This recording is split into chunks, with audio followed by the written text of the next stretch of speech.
Hey, what's up guys? I know it's been a long time since I made a video. I was recently playing and messing around with Cody in Street Fighter 4, and there's this whole other concepts of Cody that I don't think people have thought about before, and I want to go over like some of those things with you. Something that's really interesting about Cody, and I think that people kind of never really thought of kind of the layers to Cody. There's more than people think that there is to Cody and what he's really all about and how to play him correctly and using his tools and using what he does. And I think is kind of the reason why Cody may not have shined so much, or people put him down very quickly for the most part because he wasn't really that good. Didn't really have a lot of representation in tournaments. Was kind of a slept on character. Generally, a lot of new players used him and then kind of dropped him and let him go, which is totally makes sense and it's fine. But I want to go over some stuff that I found that's really interesting. We'll use Makoto. So I'm not gonna go over combos or anything stupid like that. Most of the stuff that everyone in the world knows and understands at this point. But I do want to talk about some of his buttons and what they're really used for and when to really use them. Not anti-airs, I'm not talking about combos, I'm talking about like how to actually play him and what to do when you are Cody. So what I mean is first off, his most important button 100% is the crouching high punch. It's so good in his counter hits combos. Anything that you land with counter hit with Cody, you want to go into that button. So if I do any button for the most part, I want to land, if I do any kind of button string or combo, I go into crouching medium punch once you're hitting someone for a combo, right? Or if I do standing heavy punch, then I would go into the standing medium punch. If I could stop being free. Oh, sorry. So you would go into the standing medium punch, right? Or from the crouching jab, I would. And if I'm too far away, then you go into the crouching leg kick because of the range. Or I can just do that because I get more damage, right? So that's basic stuff, right? But when you put in counter hit in Cody, it changes the way that you're going to be using his buttons and the combos that you should be really looking for, pretty much guaranteed on all ranges. So his crouching heavy punch is so stupid. It's like incredibly good. So let's just say, even for an example, that this character's standing, right? We'll start there. So if I land most of my buttons on counter hit, I want to go into a crouching heavy punch and then finish from there or do what I'm going to do. So even if I do a standing heavy now I want to go into and just so you guys know too, it's on auto block too, so you can see that. So if I land a standing heavy punch now, I want to go into that button. If I land a crouching jab, I also want to go into that button. It's a little bit harder to time, but with practice, I'm sure it could be done. Right?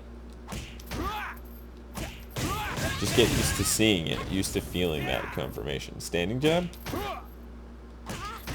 I don't know what the frame would be. Yep, okay, so that will work. Crouching, standing medium punch.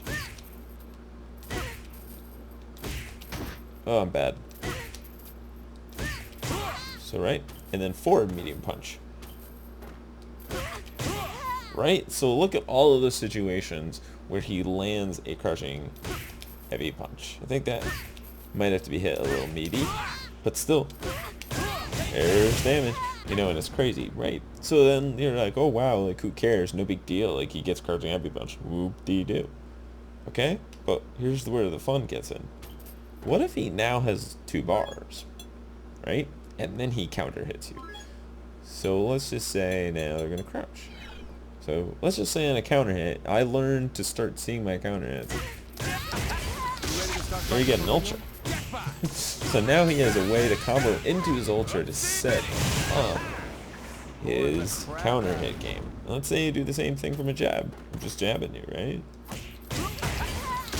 You don't need an ultra.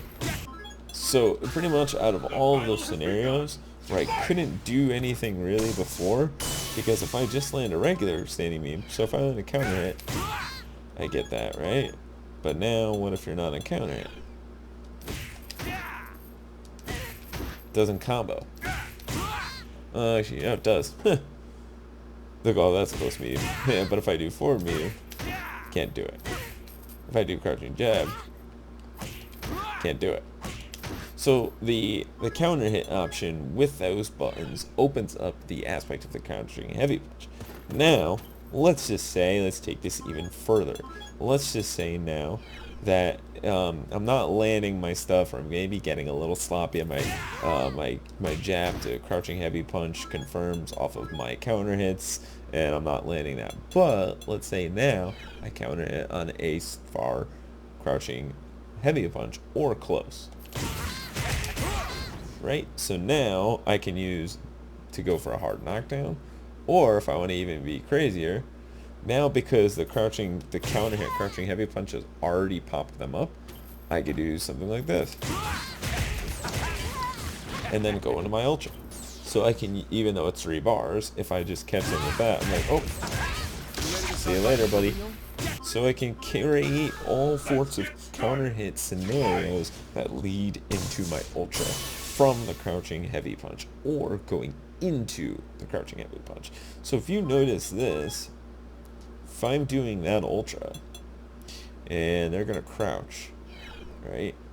If I use any other button to hit confirm, I can't go into this ultra reliably, right? Because I can't FADC anything that will combo into it unless I waste 3 bars. And I go in that way, right? Whoever wants to waste 3 bars and who wants to hold 2 punch buttons while you're attacking, kind of a waste.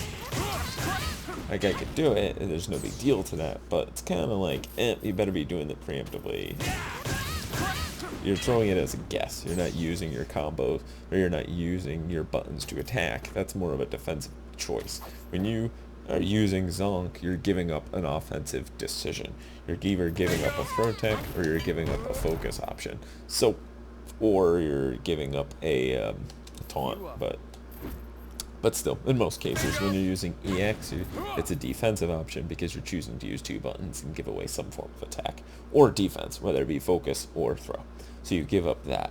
So it's definitely a defensive option to do that, which is why when you do Shoryuken into Ultra from Ryu, it costs 2 bars to go into Ultra as opposed to using an EX or Doken in the corner and being smart with it. Or the same thing with most characters where they have 1 bar EX things in the corner to Ultra setups. So that's the different thing there. Another thing with Cody that's super slept on is some of his buttons are pretty good, actually, because they cover really far ranges. And after playing, games like Street Fighter V and playing this new age of games, coming back to these games sometimes gives you a different perspective on the characters and all sorts of different things like that. So you can also do 2 crouching medium punches together, stuff like that. I'm not going to go over the counter hit combos really, but what I wanted to cover was honestly that crouching heavy punch and how important it is and how much that you can really do from that. And it gets even scarier and dumber in the corner because you can do something like this. Whereas if they're out of the corner, it's character specific. So you can really do dumbass counter hit combos there.